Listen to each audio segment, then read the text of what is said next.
దైవ మర్మములు brother Bakht Singh. Daily devotional. Theme of the month పవిత్ర ఆత్మ యొక్క రహస్యాలు. Tuesday, December 30.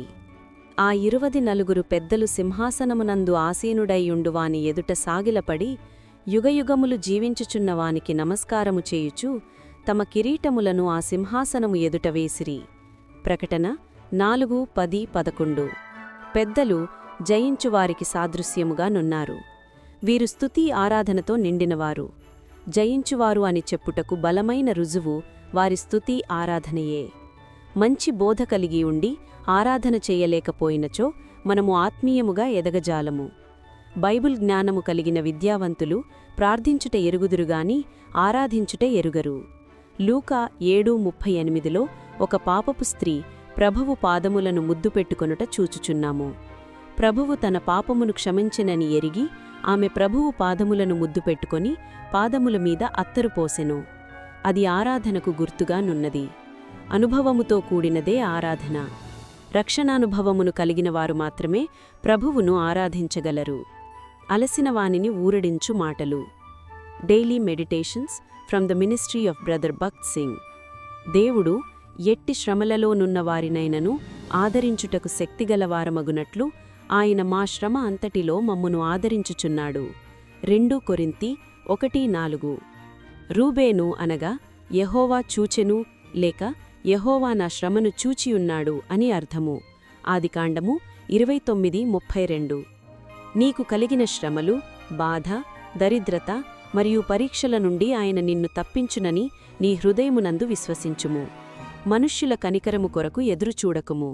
నీ బాధలలో ఎట్లు నిన్ను ఆదరించి నీ కష్టములలో ఎట్లు సహాయము చేయవలనో ప్రభువకే తెలియును.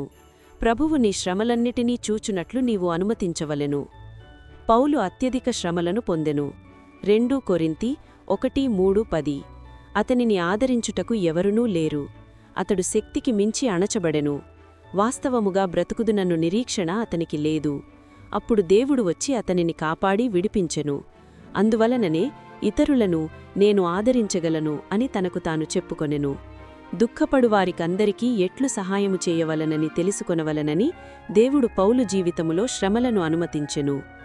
నీకు శ్రమలు వచ్చినప్పుడు నీవైతే దేవునికి విరోధముగా సణుగుచూ ఇట్లు చెప్పుదువు: ప్రభువా, నీకు విరోధముగా నేను ఏ తప్పూ చేయలేదు, మరి ఎందుకు ఈ బాధలను నా జీవితములో అనుమతించితివి?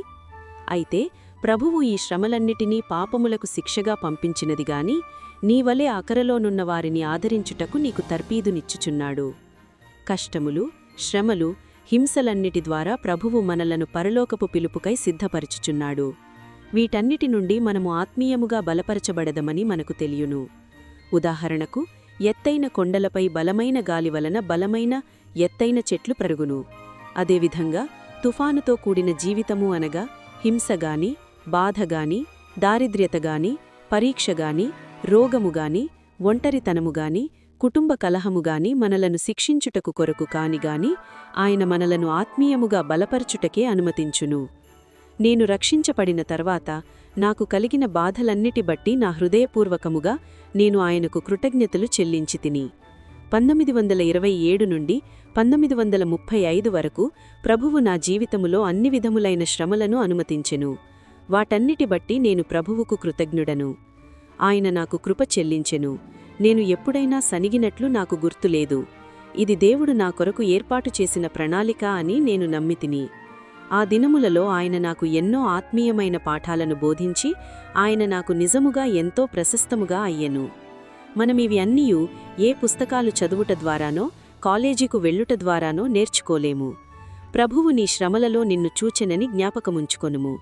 నీవు ఆదరణ పొంది దేవుని హృదయానికి ఎంతో సమీపముగా తీసుకుని రాబడుదువు. అప్పుడు నీవు వారిని ఆదరించుట ద్వారా ఇతరులను సేవించగలవు. Daily Jesus words, హెబ్రాన్.